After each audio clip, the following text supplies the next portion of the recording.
queda claro que no cometió ningún delito de corrupción. El único delito de corrupción por el que se le acusaba era el delito de cohecho por 72.000 euros que se atribuían a Luis el Cabrón. Ya sabemos que Luis el Cabrón no es Luis Bárcenas. Buenas noches. Semana complicada en el Partido Popular. La sentencia de la trama Gürtel condena un total de 351 años de cárcel a 29 de los 37 acusados. Una sentencia de más de 1.700 folios que salpica a políticos, empresarios, testaferros y familiares de los mismos. Ahora solo queda hacernos una pregunta. ¿Está Rajoy legitimado para poder seguir al frente del gobierno de España cuando su partido, gente de su entorno y de la época en la que él ya tenía mucho poder en la formación han sido acusados? Fue en el año 2009 cuando Rajoy pronunció unas palabras que pesan sobre su espalda. Negó la trama e incluso la vendió como una cacería al Partido Popular. No es una trama del PP, como algunos pretenden. Esto es una trama contra el Partido Popular, que es una cosa muy distinta. La izquierda nuevamente no desaprovecha esta nueva mancha en el Partido Popular para sacar rédito. Se habla incluso de moción de censura. La única manera de que la izquierda no saque provecho de esta situación es que en el Partido Popular haya una regeneración total y haya dimisiones y renuncias, empezando por la del presidente del gobierno. Pero como ya sabemos, Rajoy vive ajeno a todo y sigue con lo suyo. Yo estoy animado y con ganas, pero estas cosas hay que hablarlas fundamentalmente dentro del partido, ¿no? Bueno, pues esas eran las palabras de Mariano Rajoy, que se muestra con ganas a volver a presentarse. El resto de noticias en nuestro sumario.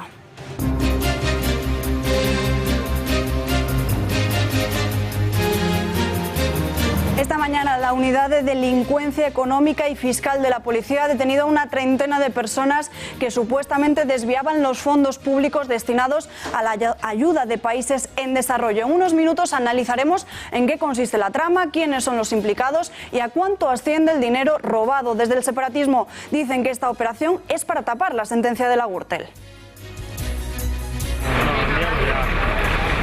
Y en General Martínez Campos se ha encontrado a uno de los dos obreros desaparecidos en el edificio derrumbado. En unos minutos nos trasladaremos hasta el lugar del suceso para ampliar información. Y seguimos en Madrid. En vísperas de la Feria del Libro cierran El Retiro y otros 4 parques en la comunidad por la previsión de fuertes rachas de viento. Según la Agencia Estatal de Meteorología, se esperan rachas con velocidades máximas de 89 kilómetros por hora, superiores a las 85 que marca el protocolo del Retiro para activar la alerta roja. Se eleva, por tanto, de amarillo a naranja el riesgo de tormentas en la región madrileña. Los fallecidos en la explosión del almacén clandestino de material pirotécnico de Tui son un matrimonio marroquí. Sus 2 hijos menores de 13 y 8 años se encuentran ahora mismo en el Hospital Álvaro Cunqueiro de Vigo y uno de ellos figura entre los 30 heridos que provocó el suceso. La Xunta de Galicia ha iniciado ya una revisión global y pormenorizada del sector de la pirotecnia.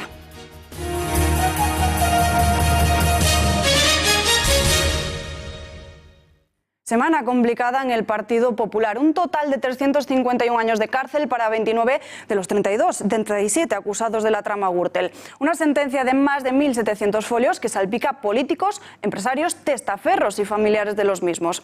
Se juzgó el entramado societario utilizado por Pablo Correa para conseguir adjudicaciones irregulares de contratos públicos. Según la Fiscalía Anticorrupción, con esta operativa se ocultaron al fisco más de 40 millones de euros. Luis Bárcenas ha sido condenado a 33 años de prisión. Su abogado asegura respetar la decisión judicial, pero que no cometió ningún tipo de delito de corrupción. Queda claro que no cometió ningún delito de corrupción. El único delito de corrupción por el que se le acusaba era el delito de cohecho por 72.000 euros que se atribuían a Luis el Cabrón. Ya sabemos que Luis el Cabrón no es Luis Bárcenas. Luis Bárcenas, Pablo Crespo, Francisco Correa, la trama de corrupción política más extensa y profunda de la historia democrática española. Vamos a repasar las condenas que se le han impuesto a cada uno. La Audiencia Nacional ha condenado a 33 años y 4 meses de cárcel al gerente del Partido Popular entre 1989 y 2008, Luis Bárcenas, y al pago de más de 44 millones de euros por blanqueo y delitos fiscales, según esta sentencia del juicio por el caso Gürtel. La esposa de Rosalía de Iglesias, ha sido condenada a 15 años y 1 mes de prisión tras considerarla partícipe a título lucrativo de todos los delitos fiscales cometidos por su marido, por Bárcenas, además de atribuirle también a ella un delito fiscal. El cabecilla de esta trama, el cerebro de toda esta red, Francisco Correa, ha recibido la pena más dura, sin duda, 51 años y 11 meses de prisión. El tribunal considera que durante esos 6 años el Partido Popular y Correa gestaron una estructura de colaboración estable en las localidades madrileñas de Majadahonda y Pozuelo, además de Estepona, en Málaga, la propia ciudad de Madrid y las comunidades autónomas de Madrid y Castilla y León, a través de la cual se prestaron múltiples y continuos servicios relativos a viajes y organización de eventos dentro de la normal actividad de este partido político. Y vamos a seguir viendo más condenas de este caso político. Pablo Crespo, el exsecretario de organización del Partido Popular Gallego de 1996 a 1999. Se le sitúa en el segundo puesto de la cúpula de la red. Su pena pues asciende a 37 años y 6 meses. Ejercía la gestión privada y supervisaba también la actuación de otros acusados. Veamos ahora también a la Ana Mato, la exministra de Sanidad. Ocupó este cargo del Ministerio de Sanidad como titular entre los años 2011 y 2014. Tendrá que pagar, atención, 27.800 euros por regalos y viajes familiares que pagó la trama. Se le considera partícipe a título lucrativo. Vamos ahora con Álvaro Pérez Alonso, más conocido por todos como El Bigotes. Era el hombre en Valencia. Gracias a haber colaborado con la justicia, ha quedado absuelto. Él era el responsable de las empresas de Francisco Correa en la Comunidad Valenciana. Y vamos a ver ya por último al Partido Popular. Está condenado igualmente como partícipe a título lucrativo y debe devolver 245.000 euros por gastos electorales en Pozuelo y también en Majadahonda. La trama Gürtel, la pesadilla del Partido Popular, es un caso aislado para el presidente del Gobierno. Tras conocer la sentencia, Mariano Rajoy ha defendido a su partido, asegura que es mucho más que casos de corrupción. Es evidente que el Partido Popular es mucho más que 10 o 15 casos aislados. Llevamos muchos años gobernando y la inmensa mayoría de nuestros gobiernos autonómicos, nacionales o municipales, pues no se han generado estas situaciones que son ciertamente lamentables y que ojalá no se produzcan mucho más. En cualquier caso, pues haremos lo posible y lo imposible. Bueno, y estas condenas podrían suponer la ruptura definitiva entre el Partido Popular y Ciudadanos. Albert Rivera ha avanzado que desde su partido van a estudiar si mantienen el apoyo del Ejecutivo al Ejecutivo hasta el final de la legislatura. Es la condena a un partido político por corrupción que, insisto, gobierna España con el apoyo de la investidura de mi partido. Por tanto, creo que Ciudadanos tiene la obligación de evaluar y de tomar decisiones respecto al antes y después de este momento político que no tiene precedentes en democracia. Hemos visto casos de corrupción, pero nunca habíamos visto que afectara así a la nación, al gobierno de la nación. Mucho más concisos han sido en Podemos. Su líder, Pablo Iglesias, ha instado a Pedro Sánchez a presentar una moción de censura contra Rajoy. Promete que si la lleva adelante le apoyarán porque la democracia no puede soportar a delincuentes en su gobierno. Creo que por una cuestión de dignidad democrática, la oposición deberíamos presentar una moción de censura. Y quiero decir que nosotros estaríamos dispuestos a apoyar al Partido Socialista si encabeza una moción de censura para sacar al partido delincuente del Gobierno. Horas después de conocer la sentencia y las reacciones de las demás formaciones políticas, miembros populares han salido dispuestos a disparar contra la oposición. Acusan a Rivera de querer poner en riesgo la estabilidad de España, mientras que a Iglesias le preguntan por qué una moción de censura por hechos de hace 14 años. Insisto, ha habido desde el año 2003 hasta aquí, o desde el año 2008 cuando se inician el procedimiento penal, numerosas campañas electorales en las que, insisto, ya reconocimos esos hechos, se expulsaron a las personas que participaron en esos hechos, se asumieron responsabilidades políticas. Pues eso se llama aprovecharse de una situación poniendo en juego la estabilidad de España con tal de conseguir unos votos. Vamos, lo que hace en Cataluña habitualmente, pues ahora lo hace con una sentencia. Por lo tanto, le pido al señor Rivera normalidad, tranquilidad, estabilidad. He visto cientos de miles de ciudadanos que a cambio de nada han dado muchísimo esfuerzo por construir este proyecto que es capital para España, y entiendo el desánimo que en estos momentos puede tener, como tenemos todos los militantes del Partido Popular. El Partido Popular ya ha anunciado que va a recurrir la sentencia de la Audiencia Nacional del caso, que condena al partido a pagar, como decíamos, una multa de 245.000 euros como partícipe a título lucrativo por su implicación en los primeros años de actividad de la trama. Además, aseguran que los hechos que se han juzgado se refieren a las elecciones municipales de 2003 en los ayuntamientos de Pozuelo de Alarcón y Majadahonda, hechos que la formación a nivel nacional no conocía. De esta forma se recoge en un comunicado que los populares han hecho público a través de su cuenta de Twitter. Gracias. El Partido Popular anuncia que recurrirá a la sentencia de la Audiencia Nacional en lo que respecta a su responsabilidad civil. En ningún momento el PP ha estado imputado ni procesado. Estamos hablando de una responsabilidad civil que jurídicamente se conoce como partícipe a título lucrativo y que implica obligatoriamente el desconocimiento de los hechos. Los hechos que se han juzgado se circunscriben a las elecciones municipales de 2003 en los ayuntamientos de Pozuelo de Alarcón y Majadahonda. A este respecto, el Partido Popular Nacional no puede conocer los gastos extracontables en los que incurre algún candidato a título individual. Y a pesar de todos los ataques de una posible moción de censura, Mariano Rajoy se ha mostrado animado y con ganas de volver a presentarse a la reelección en los próximos comicios electorales. Sí, esto es algo que yo estoy animado y con ganas, pero estas cosas hay que hablarlas fundamentalmente dentro del partido, ¿no? Pero nosotros hemos hecho una labor importante en los últimos años. Claro, España llegó a estar al borde de la quiebra, ahora no nos acordamos y mejor que no nos acordemos, ¿no?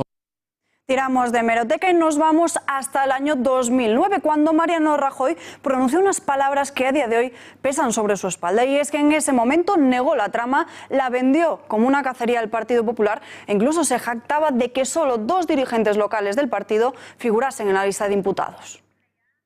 No es una trama del PP, como algunos pretenden. Esto es una trama contra el Partido Popular, que es una cosa muy distinta.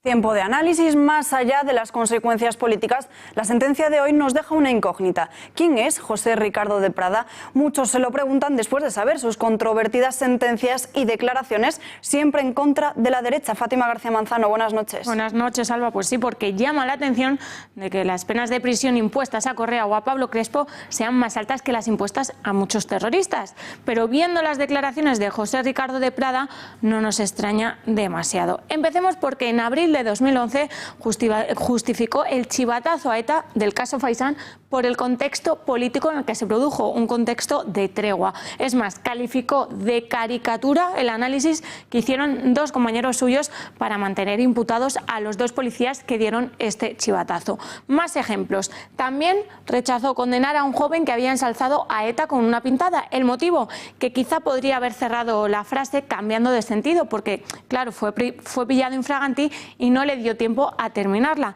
Y eso que ponía lo siguiente: estamos orgullosos de vuestra lucha, viva vosotros, el pueblo está con vosotros. Pero de Prada también afirmó que las condenas a los etarras solían ser altas y desproporcionadas y que en España la tortura se había producido de forma clara. Declaraciones que provocaron que fuera apartado del juicio contra 2 líderes de Batasuna acusados de ser integrantes de ETA. Con respecto al PP, fue él quien forzó la declaración como testigo de Mariano Rajoy en el caso Gürtel. Pero antes, tanto la formación como Luis Bárcenas intentaron que fuera recusado por su amistad con Baltasar Garzón por su falta de imparcialidad. Y quizá tenían razón, porque atención a lo que dijo antes de la inhabilitación de este. No comparto para nada los criterios del instructor de la causa y los jueces del Supremo que pretenden enjuiciarlo, Alba. Gracias, Fátima. Y hablamos ya con el abogado de Pablo Crespo, Miguel Durán, que está al otro lado de la línea. Señor Durán, muy buenas noches. Buenas noches. Su cliente, Pablo Crespo, ha sido condenado a 37 años y 6 meses. ¿Van a recurrir? Sí, evidentemente sí. La supuesta tendencia progresista del juez José Ricardo de Prada, que la acabamos de escuchar, nos la ha contado nuestra compañera Fátima, ¿ha podido influir en las penas? Yo estoy convencido de que sí. Lo que no me atrevería es a calificar a este juez como progresista. Yo creo que el progreso es otra cosa distinta de lo que... Pero bueno, para entendernos, ya supongo que lo dices en relación a la terminología que por contraposición a los jueces conservadores se suele utilizar. Nosotros tenemos recusado a este magistrado desde antes, por supuesto, de empezar el juicio oral, por su manifiesta amistad con Garzón y porque Garzón ha sido un protagonista importantísimo en todo esto, hasta el punto de que fue el que grabó ilícitamente las conversaciones de mi defendido y de otros dos en la prisión de Soto del Real, que motivó que hubiera una sentencia del Tribunal Supremo que declaró, entre otras cosas, que a partir de esas grabaciones ya no habría garantías para un proceso justo, precisamente con todas las garantías que la ley requiere. Por esa amistad manifiesta del magistrado de Prada con el señor Garzón, y porque nosotros teníamos que defender precisamente que Garzón se había liquidado las garantías de este proceso, sabíamos que no iba a ser imparcial. Aparte que yo creo que leyendo la sentencia y comparándola con el voto particular del que era originario ponente y al que le han arrebatado la ponencia a los otros dos magistrados, comparando la sentencia y el voto particular se ve claramente cuál es el talante de este magistrado, ¿no? Aquí de lo que se trata es de liquidar al partido por una sentencia ejemplarizante y además yo creo que totalmente desafortunada, por no calificarla de una forma mucho más rotunda. Señor Durán, el Partido Popular está condenado igualmente como partícipe a título lucrativo y tiene que devolver 245.000 euros por gastos electorales en Pozuelo y Majadahonda. ¿Solo se benefició el partido en la financiación de campañas electorales?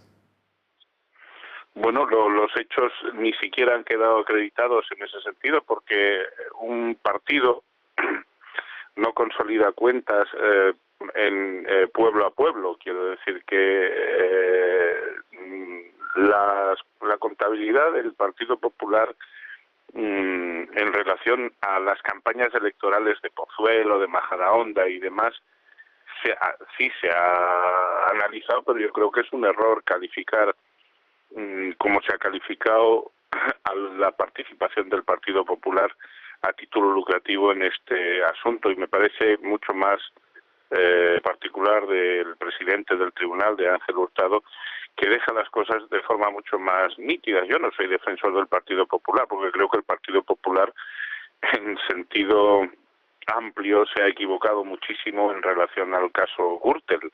De hecho, incluso, yo le vaticino al Partido Popular todavía un larguísimo calvario con relación al caso Gürtel, porque quedan algo así como 7 piezas separadas por juzgar, y el Partido Popular con esas 7 piezas, habiendo permitido, porque el Partido Popular, cuando ha estado personado aquí, podía haberse opuesto también a la determinación de tanta pieza separada, pues habiendo consentido eso, va a tener pues la próxima pieza que se va a juzgar es la denominada Papeles de Bárcenas, y yo no creo que sea antes del otoño de 2019, y luego viene la pieza principal, 2 piezas más de Valencia, la pieza de Jerez, la pieza de Aena, en fin, que hay Gürtel para rato, y eso también significa que, habiendo troceado la causa como la han troceado, aquí va a haber una lluvia de años de cárcel, que no es que se tengan que cumplir todos, pero al final esta gente, me refiero a los acusados en Gürtel, va a juntar muchos más años que la mayoría de etarras.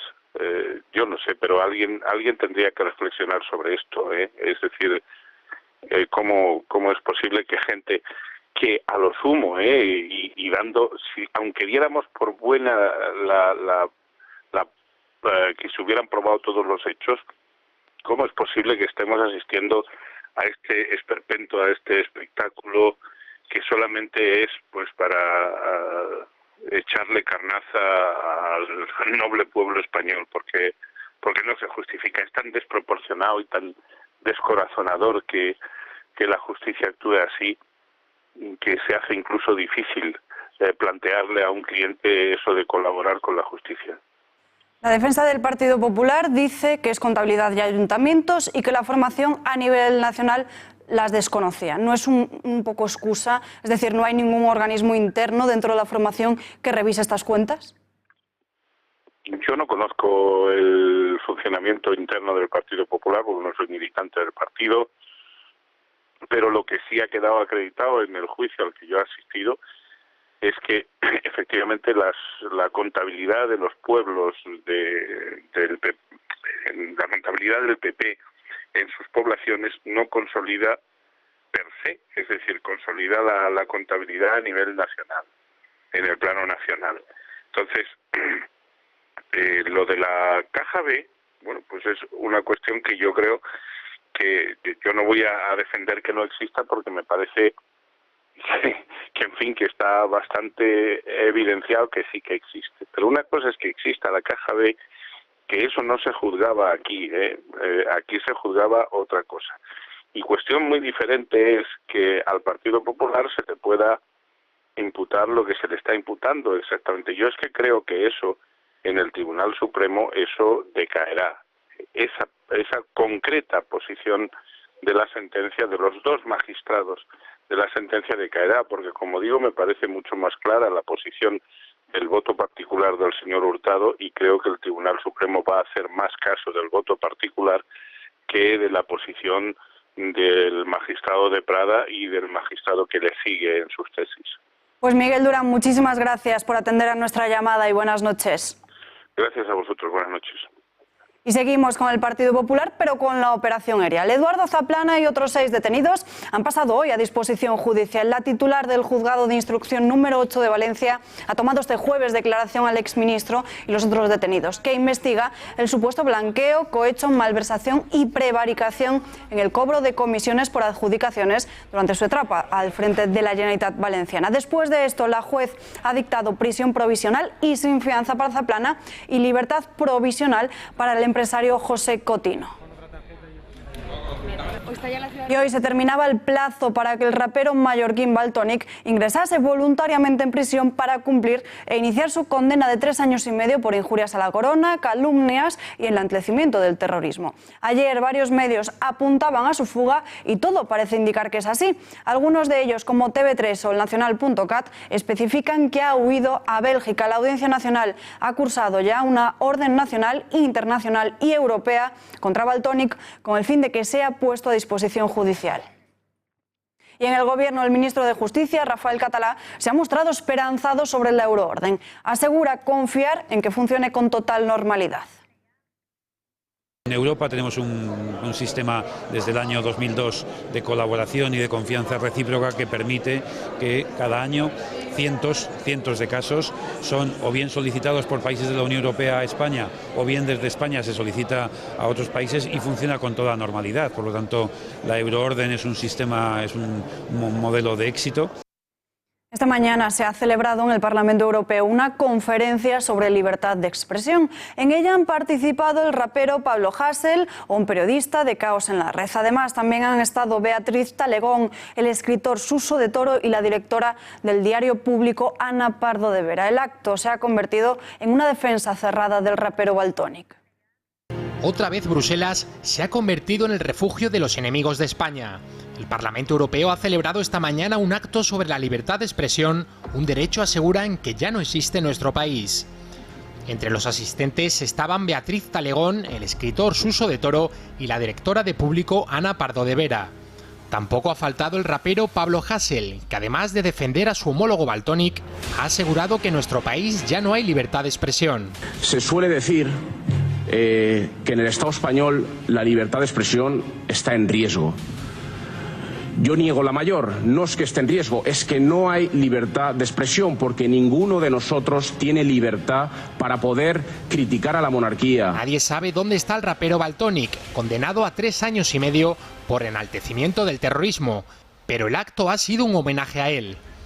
Uno de los momentos más destacados lo ha protagonizado el periodista de extrema izquierda Boro LH, que ha roto una foto de Franco y de los reyes Juan Carlos y Felipe VI. Lo que tenemos que hacer es romper con estos señores.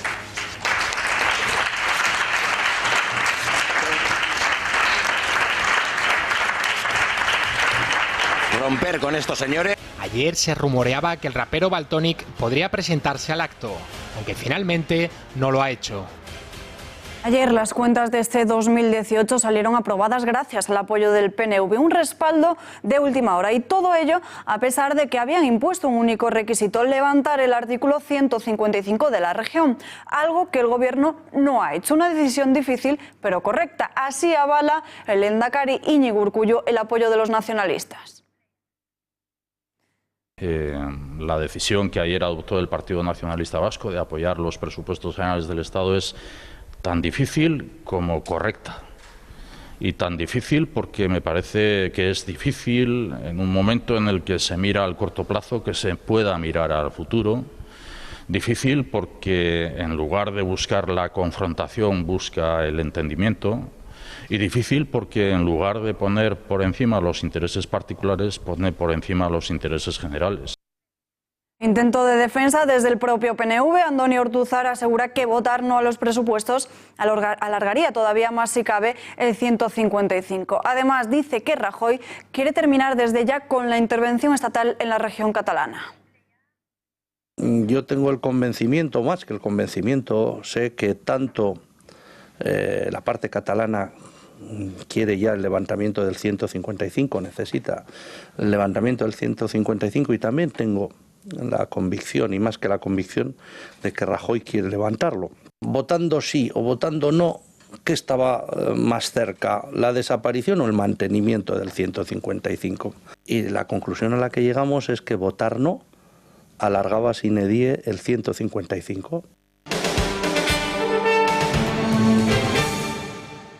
Destapada una nueva trama de corrupción en Cataluña que salpica al independentismo. Esta mañana, la Unidad de Delincuencia Económica y Fiscal de la Policía ha detenido a una treintena de personas que supuestamente desviaban los fondos públicos destinados a la ayuda de países en desarrollo a sufragar el gasto del proceso independentista. Entre los detenidos se encuentra el expresidente de la Diputación de Barcelona, Salvador Esteve, y el alcalde de Tordera, Joan Carles Cañizares. Conozcamos ya en qué consiste la trama, quiénes son los implicados y a cuánto asciende el dinero robado. María Matos, buenas noches. Buenas noches. Pues es una macrooperación que ha descubierto multitud de irregularidades en las subvenciones que otorgó la Diputación de Barcelona. Una macroredada bautizada como Operación Estela y que engloba pues las principales provincias de Cataluña. Se han practicado registros en Barcelona, en Tarragona y también en Gerona. Y como decíamos, hay 30 detenidos acusados pues de delitos muy graves como son la prevaricación, el tráfico de influencias, la malversación o la falsedad documental. Y llama mucho también la atención la cantidad de agentes que se ha utilizado para esta operación, nada menos que 500.000 de agentes de la UDEF. ¿Y cómo funcionaba esta trama? Pues todo se enmarca entre los años 2012 y 2015, cuando Convergencia Democrática de Cataluña controlaba la Diputación de Barcelona. Esta Diputación daba pues subvenciones a fundaciones y entidades de cooperación y desarrollo para que este dinero pues se invirtiese en países que necesitaban pues proyectos de aguas y recogidas de zonas de residuos desfavorecidas. Hablamos de alrededor de 2 millones de euros. Pero resulta que este dinero nunca llegó a las zonas desfavorecidas. Estas empresas están ligadas a Convergencia Democrática, por lo que las fuentes de la investigación aseguran que los implicados tienen un fuerte compromiso independentista y que algunos de ellos están al frente de empresas ligadas al procés. De hecho, en los implicados destaca un diputado del Parlamento catalán, Francesc Dalmases, que a su vez es diputado de Junts per Catalunya. El parlamentario también es integrante de la Agencia Catalana de Cooperación al Desarrollo. También es miembro de la asociación IGMAN, Acción Solidaria, y es director de la Fundación Catmon. Y según la UDEF, el dinero de estas subvenciones pues se movía de forma rara entre estas todas cuentas bancarias de estas entidades. Por lo tanto, de confirmarse estas sospechas, se destaparía una de las vías de financiación del proceso independentista. Gracias, María, y buenas noches. Y desde la Generalitat de Cataluña, Quim Torra echa balones fuera. El presidente insinúa que la macrooperación es parte de una artimaña para tapar la polémica de la sentencia Gürtel. Añade también que se está haciendo un seguimiento desde el Palau de la Generalitat. Y a propósito de Quim Torra, atención a las palabras que le dedica un medio alemán. Le califica de terrible elección, de xenófobo y de una ideología de la peor calaña. Fuera las bestias. Odia a España y al idioma español. Propaga el racismo, la xenofobia y el pensamiento nacionalista de la peor calaña. Quim Torra, el nuevo presidente de Cataluña, predica el odio. Misma línea defendida por el bando republicano. Pere Aragonés, adjunto a la presidencia de la formación, critica con dureza esta operación y asegura que tiene una clara voluntad propagandística. És que en el desenvolupament de l'operació hi ha una clara intencionalitat propagandística, perquè si no, no hi hauria tots els mitjans desplegats on estan desplegats des d'abans que arribi la policia. El fet que el delegat del govern a Catalunya tingui la informació és normal que la pugui tenir, perquè ara que es dediqui a parlar-ne en els mitjans de comunicació i digui que fins i tot hi haurà algun detingut, però on està la divisió de poders? El ministro de Interior, Juan Ignacio Zoido, niega que parte de ese dinero defraudado se haya destinado al proceso separatista. No se moja y deja en manos de la policía confirmar si ha habido desvío de fondos. Yo ahora mismo, con los datos que tengo en mi poder, que no son, porque además insisto que no podría tener más, creo que no están relacionados, pero la operación tendrá que terminar y será la Policía Nacional la que determine si están o no relacionados algún tipo de fraude con un desvío de fondos hacia el proceso. Tanto Albert Rivera como Pedro Sánchez han condenado ante los medios de comunicación el hecho de que la Generalitat haya podido desviar fondos. El de Ciudadanos y el socialista dicen que constituiría un hecho muy grave. La verdad que algunos llevamos años en Cataluña advirtiendo del desvío de fondos públicos, de entidades, de dinero público, de empresas vinculadas, en fin, de todo lo que hemos visto estos años con la NC, con Òmnium Cultural, con este tipo de plataformas que están recibiendo millonadas de dinero público para dar un golpe de Estado, ¿no? Y hace años que lo advertimos a algunos y que no se hace nada, ¿no? Finalmente, pues aquí están las consecuencias, ¿no?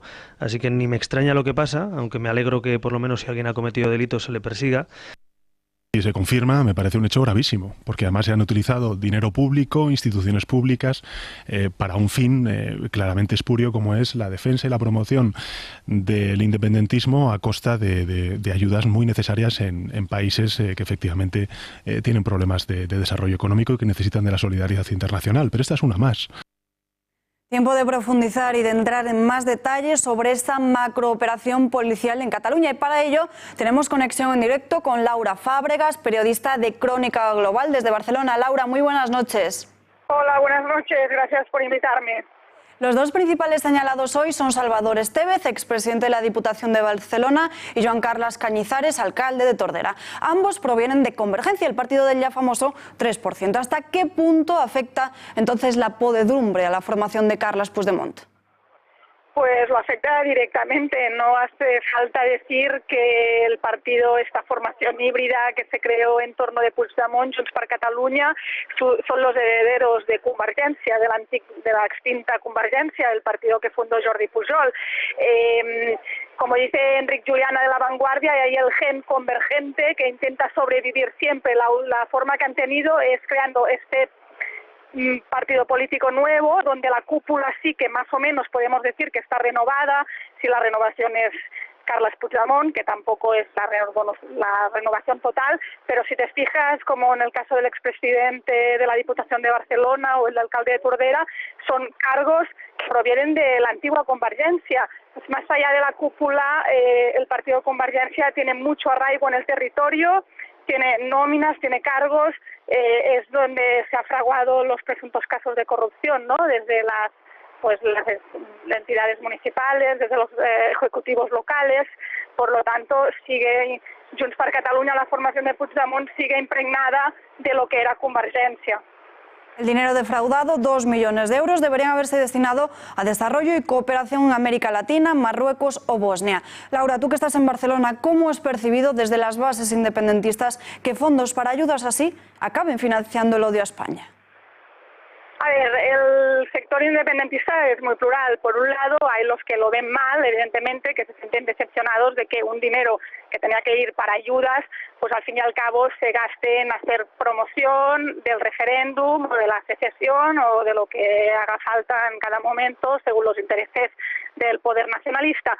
Por otro lado, es verdad también que hemos llegado a un punto del debate que se ha perdido toda perspectiva racional, entramos en el campo de las emociones, de la irracionalidad, y entonces también lo que se oye mucho, que es muy lastimoso, es, bueno, ¿y qué son los míos? ¿No? Un poco como diciendo, voy a mirar para otro lado, aunque hayan casos de corrupción, porque al final el fin justifica los medios y el fin es esta república. Entonces, en su argumentario o en su esquema mental, la cuestión es primero llegar a esta república, ser independientes, crear un Estado catalán y después pasar cuentas con toda esta corrupción.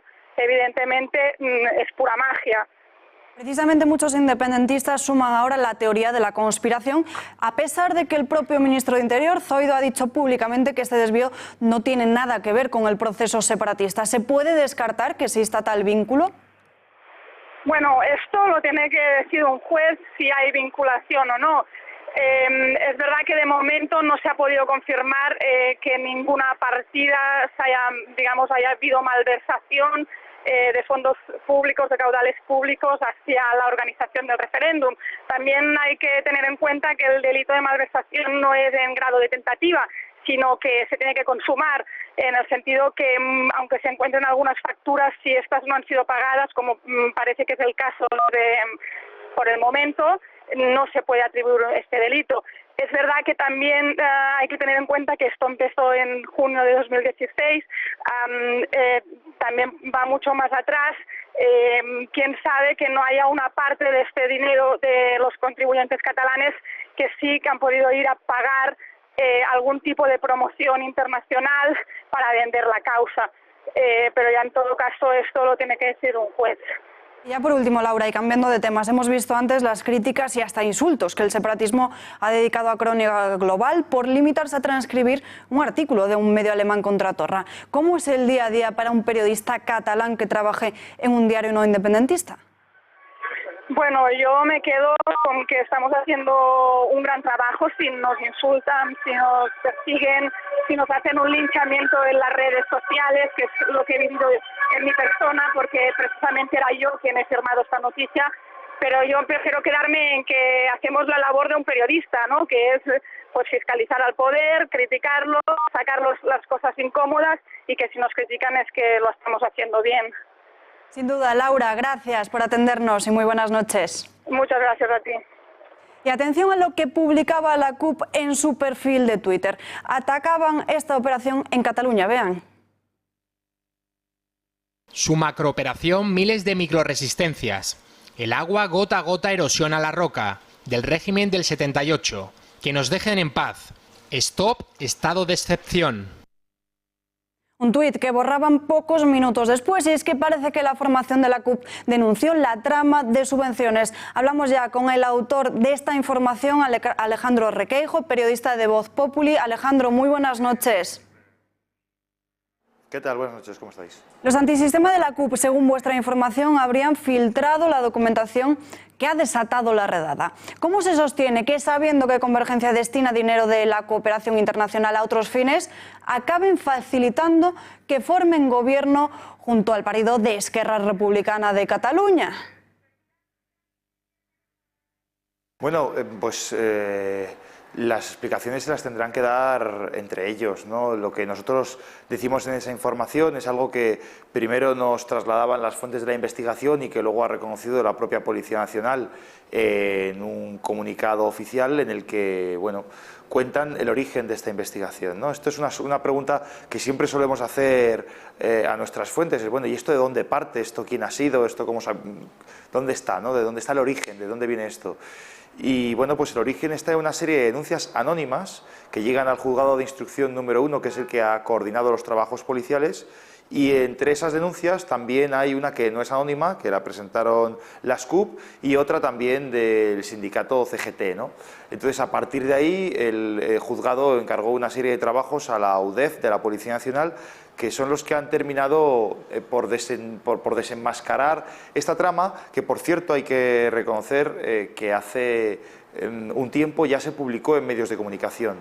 De hecho, la publicación de esta información, en concreto del reparto de 1 millón de euros procedente de esas subvenciones que en teoría tenían que ir para el desarrollo y la cooperación, ese reparto de ese dinero entre una serie de empresas, entre personas afines, es lo que hizo que dimitiese de su cargo uno de los principales investigados en esta trama, que por cierto luego fue repescado por el gobierno de la Generalitat en un cargo en el que también tuvo acceso a dinero público. El hecho de haberlo filtrado y a la vez no hacerlo público demuestra entonces que el independentismo tiene marcado a fuego no mostrar discrepancias en público. Pues la verdad es que lo desconozco. Yo creo que aquí hay que diferenciar muchas veces lo que son las estrategias de los líderes de un partido, los acuerdos que se hacen en la alta política, y por otro lado lo que es muchas veces la vocación ciudadana que pueda tener cualquier persona independientemente de la sigla a la que pertenezca. Y me gustaría recordar una cosa, para los amantes de las conspiraciones o los que ven en un actuar del Estado opresor todas las acciones de la policía o de los jueces, me gustaría recordar que también fue una concejal de Esquerra Republicana la que fue a denunciar a un juzgado la trama del 3% que tantos dolores de cabeza le ha dado a Convergencia, ¿no?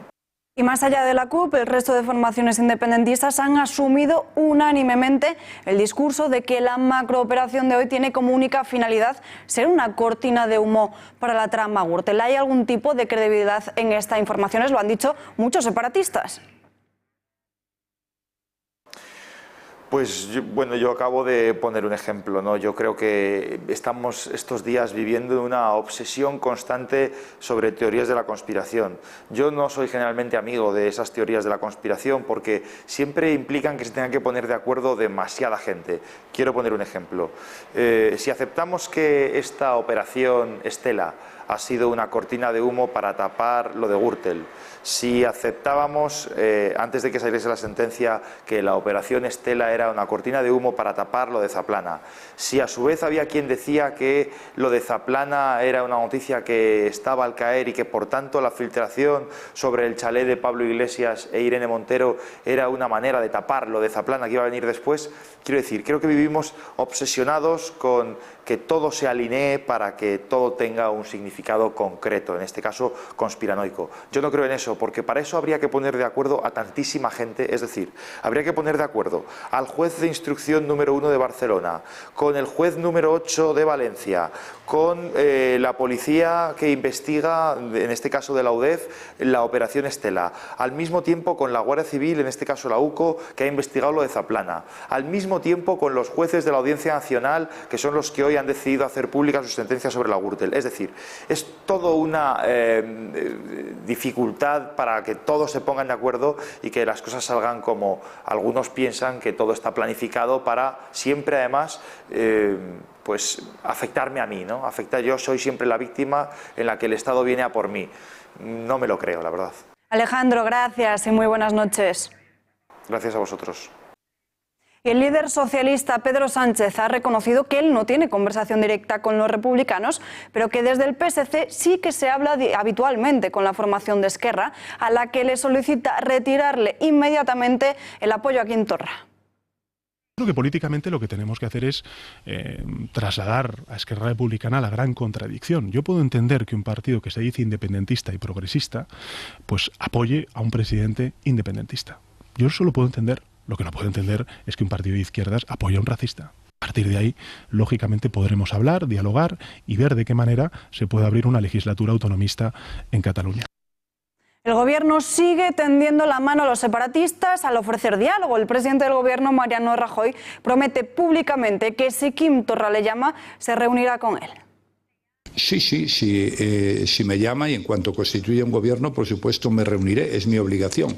Yo me tengo que reunir con gente con la que pienso de una manera similar y con gente con la que pienso de una manera diferente. Es mi obligación como presidente del gobierno y lo haré. Y no le diré cosas distintas de las que estoy diciendo ahora. Analizamos estas palabras del presidente del Gobierno con Pedro Fernández, vicesecretario jurídico de Vox, que además ejerce la acusación popular en la causa contra el Procés. Señor Fernández, muy buenas noches. Buenas noches. Acabamos de escuchar cómo Mariano Rajoy asegura que si el presidente Torra le llama, se reuniría sin dudar con él. ¿Va a seguir el Gobierno permitiendo que los separatistas vivan instalados en la ilegalidad constante? Bueno, esta es la actitud que ha mantenido hasta ahora siempre el Gobierno de España. En su momento no quiso aplicar el 155, cuando no tuvo más remedio lo hizo, pero lo hizo de forma light, y ahora mismo está buscando la manera de quitarse el 155 de encima, con lo cual las palabras del presidente y del Gobierno de España no nos extrañan, por supuesto. Ayer también salían adelante los presupuestos de este 2018 con el sí del PNV. Los nacionalistas le habían impuesto como requisito único levantar el 155, pero finalmente les ha dado bastante igual. Hasta los nacionalistas vascos tienen claro la predisposición de Rajoy a dejar de nuevo las riendas de la Generalitat al servicio del independentismo.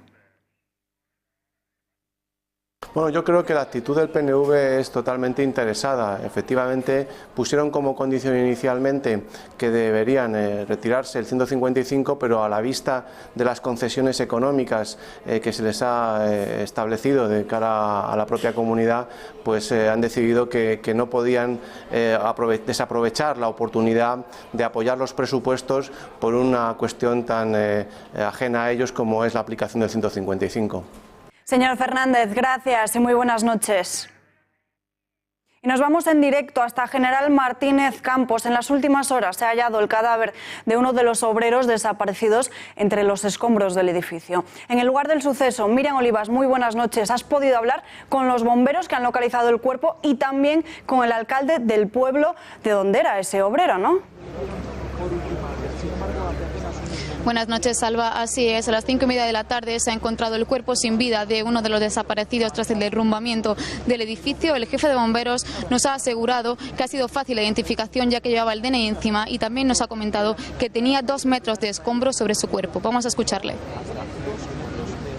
Tenía como 2 metros de escombro encima y el tipo de escombro es muy compactado, con lo cual, y tal y como ha parecido el cadáver, se nota que ha sido politraumatizado y no ha sufrido en absoluto.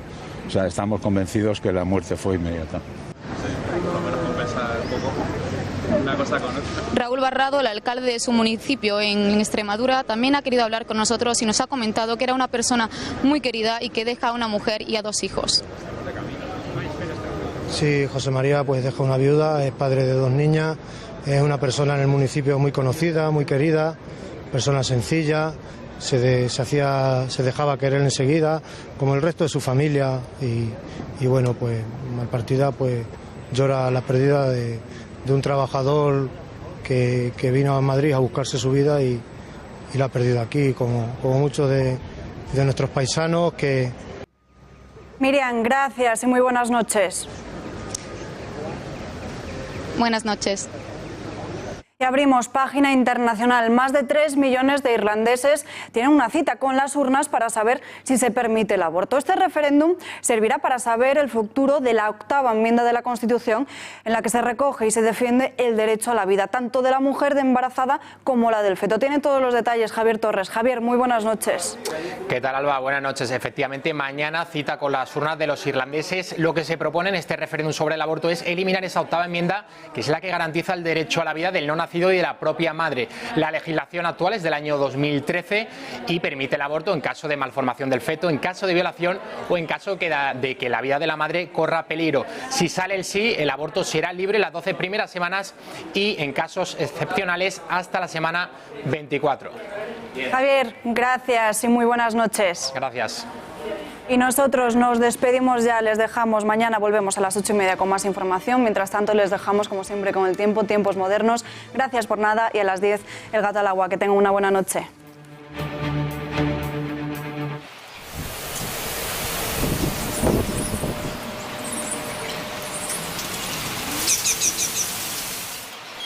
¿Cuántas veces hemos oído que ya los inviernos no eran como los de antes o que ya no existe diferencia entre unas estaciones y otras? Desde luego eso no es precisamente lo que está ocurriendo en el presente año. Hemos tenido un invierno en el que se ha caracterizado la atmósfera pues, por el frío, la lluvia, la nieve, el viento, en definitiva, condiciones auténticamente propias de la estación.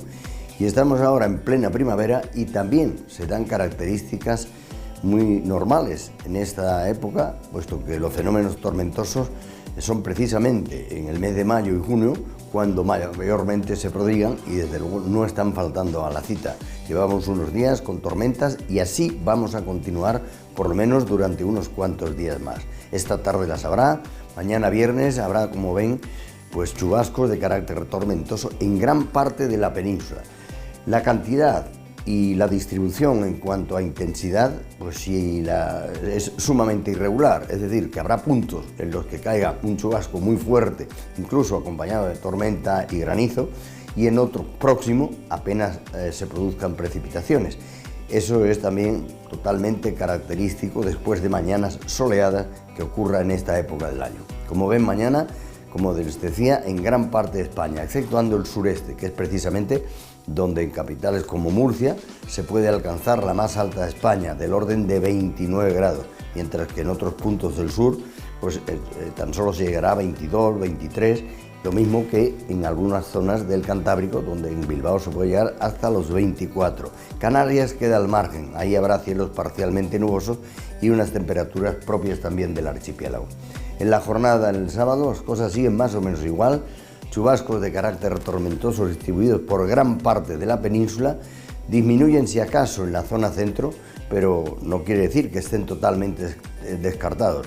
Y sigue siendo el sureste, con Murcia como representante de esa zona, la capital que alcance la temperatura más alta, 28, 27 en Palma de Mallorca, y lo mismo que hoy y mañana, 22, 23 grados, los valores más altos en las Islas Canarias. Y en la jornada del domingo, aunque disminuye la inestabilidad, no desaparece totalmente ni mucho menos. Habrá menos chubascos de carácter tormentoso en el centro y en Andalucía, pero seguirán produciéndose en distintos puntos, sobre todo en el noreste. En esta ocasión será esa la zona más afectada por ese tipo de fenómenos. La cordillera ibérica, la cuenca del Ebro y algunos puntos incluso del interior de la Comunidad Valenciana. Resumiendo pues, las tormentas serán lo más característico en el transcurso de este fin de semana.